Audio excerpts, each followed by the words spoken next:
Donald Trump did not hold back during his latest press conference at the White House Oval Office.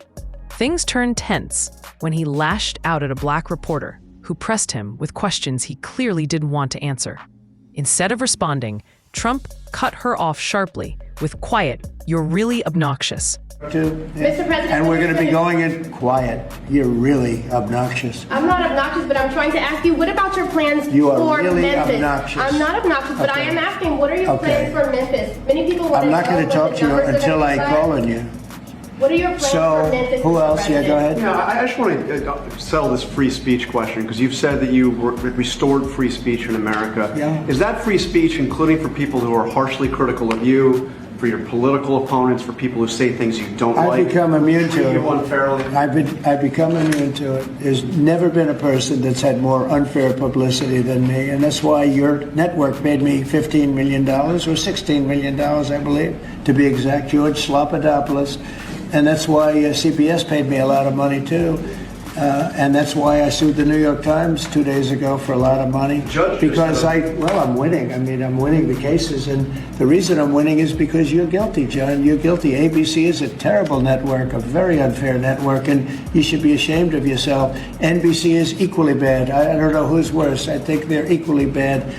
And, you know, for you to stand there and act so innocent and ask me a question like that. But look, you paid a big price because you were dishonest, John. The reason I won that lawsuit was because you were dishonest. You were proven to be dishonest. And so you can't sit back and just say, oh, well, what do you think? You know, like you're some wonderful person. You're not a wonderful person. Frankly, you're a terrible reporter.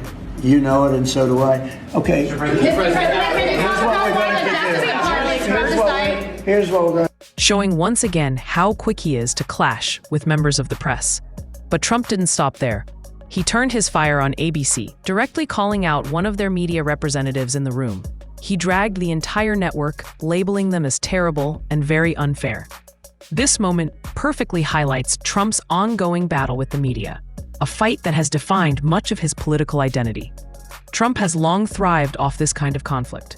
He uses these exchanges to paint himself as the victim of media bias, rallying his supporters by showing he's not afraid to challenge big outlets. But what stood out in this moment was how personal it got. He wasn't debating policy or clarifying details. He was outright shutting people down with insults and aggression. The reality is, Trump knows how to dominate the spotlight. He understands that these heated clashes guarantee headlines and keep him at the center of conversation. Instead of the press conference being about leadership or policies, it turned into another round of Trump versus the press. And love him or hate him, he makes sure the cameras never stop rolling.